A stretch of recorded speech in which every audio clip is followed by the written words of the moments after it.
गुरुभयोर्मध्ये रथं स्थापयाम्युत। जय गुरुदत्त। जय गुरुदत्त।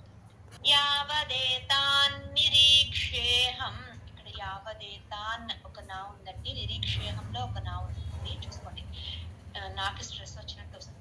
యావదేతాన్ నిరీక్షేహం, యావదేతాన్ నిరీక్షేహం, యావదేతాన్ నిరీక్షేహం, యావదేతాన్ నిరీక్షేహం योद्धुकामानवस्थितान्। योद्धु दा किंद धावत्तु महाप्राणं। योद्धुकामानवस्थितान्, योद्धुकामानवस्थितान्, योद्धुकामानवस्थितान्, योद्धुकामानवस्थितान् कैर्मया सह योद्धव्यं। ఇక్కడ కూడా యోద్ధవ్యం, యో నుంచి ఒక దా పట్టుకున్నట్టు, కింద ధా ఏమో మహాప్రాణం. యోద్ధవ్యం. కైర్మయా సహ యోద్ధవ్యం, కైర్మయా సహ యోద్ధవ్యం, కైర్మయా సహ యోద్ధవ్యం, కైర్మయా సహ యోద్ధవ్యం అస్మిన్ రణసముద్యమే, అస్మిన్ రణసముద్యమే, अस्मिन् रणसमुद्यमे, अस्मिन् रणसमुद्यमे। అణ మరి అలా రాణ, ఆ రా కూడా మారిపోతుంది, చూసుకోండి. రణ అణ రా దగ్గర ఉంది, ఆ రా కూడా మీరు చేంజ్ చేస్తుంది.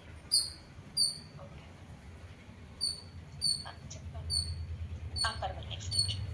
యావదేతాన్ నిరీక్షేహం योद्धुकामानवस्थितान्, यावदेतान् निरीक्षेऽहं योद्धुकामानवस्थितान्, यावदेतान् निरीक्षेऽहं योद्धुकामानवस्थितान्, यावदेतान् निरीक्षेऽहं योद्धुकामानवस्थितान् कैर्मया सह योद्धव्यम् अस्मिन् रणसमुद्यमे, कैर्मया सह योद्धव्यम् अस्मिन् रणसमुद्यमे, कैर्मया सह योद्धव्यम् अस्मिन् రణసముద్యమే। ఈ శ్లోకాల మహాప్రాణాలు చూసుకున్నాం. సెకండ్ భాగంలో యోద్ధు తా కింద ధావత్తు మహాప్రాణం, నవస్థితాన్ సా కింద ధావత్తు, తద్ధాల్లో ధా పొట్టులో చూపుతుంది, స్థి స్థి అని చెప్పాలి, దాలాగా చెప్పకూడదు. నెక్స్ట్ మూడో పాదం కైర్మయా సహ యోద్ధవ్యం, దా కింద ధావత్తు మహాప్రాణం. యావదేతాన్ నిరీక్షేహం योद्धुकामानवस्थितान् कैर्मया सह योद्धव्यम् अस्मिन् रणसमुद्यमे, यावदेतान् निरीक्षेऽहं योद्धुकामानवस्थितान् कैर्मया सह योद्धव्यम् अस्मिन् रणसमुद्यमे, यावदेतान् निरीक्षेऽहं योद्धुकामानवस्थितान् कैर्मया सह योद्धव्यम् अस्मिन् रणसमुद्यमे, यावदेतान् निरीक्षेऽहं కొంచెం నిదానంగా చెప్పు, కొంచెం స్లోగా చెప్పు. ఓకే. యావదేతాన్ నిరీక్షేऽహం योद्धुकामानवस्थितान् कैर्मया सह योद्धव्यम् अस्मिन् रणसमुद्यमे, యావదేతాన్. మూడో శ్లోకం అండి. యోత్స్యమాన, యోత్స్య అండి, యోత్ తా కింద సావత్తు యావత్తు, యోత్స్య.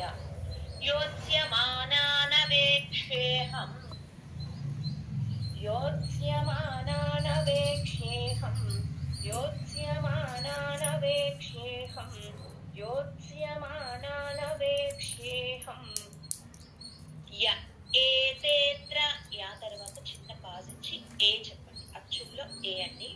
య ఏతేత్ర సమాగతాః, య ఏతేత్ర సమాగతాః, య ఏతేత్ర సమాగతాః, య ఏతేత్ర సమాగతాః ధార్తరాష్ట్రస్య,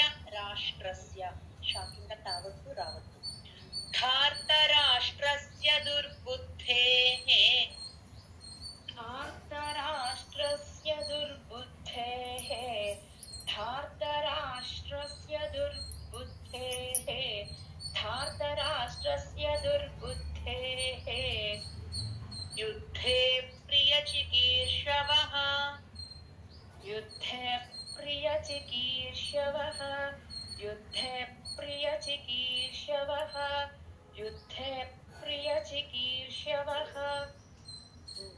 युद्धे प्रिय మరి పాని ఎక్కువ స్ట్రెస్ యుద్ధే ప్రియ యుద్ధే ప్రియ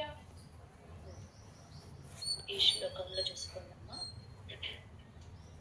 యోత్స్య తా కింద సావత్తు యావత్తు తాని సగం పలకాలి సాని సగం పలకాలి యాని పూర్తిగా పలకాలి యోత్స్య నవేక్షేహం క్ష ఉంది య ఏతేత్ర ఏ దగ్గర అచ్చు కాబట్టి పాజిటివ్ చెప్పండమ్మా య ఏతేత్ర సమాగతాః ధార్త రాష్ట్రస్య ధా మహాప్రాణం దుర్బుద్ధేహే బుద్ధే దా కింద ధావత్తు మహాప్రాణం అలాగే యుద్ధే ఇదే కూడా దా కింద ధావత్తు బుద్ధే యుద్ధే ఒకేలాగా ప్రొనౌన్సియేషన్ వస్తుంది ప్రియా పా కింద రావద్దు సంయుక్తాక్షరం కాబట్టి యుద్ధే అది రావాలంటే యుద్ధే అని చెప్పి ఆ రెండు పెదాలని పట్టుకొని మూసేసి మళ్ళీ ప్రియ చికీర్షవ అని చెప్తే కరెక్ట్ వస్తుంది యోత్స్యమానానవేక్షేహం య ఏతేత్ర సమాగతాః యోత్స్యమానానవేక్షేహం య ఏతేత్ర సమాగతాః యోత్స్యమానానవేక్షేహం య ఏతేత్ర సమాగతాః యోత్స్యమానానవేక్షేహం య ఏతేత్ర సమాగతాః ధార్తరాష్ట్రస్య దుర్బుద్ధేః యుద్ధే ప్రియచికీర్షవः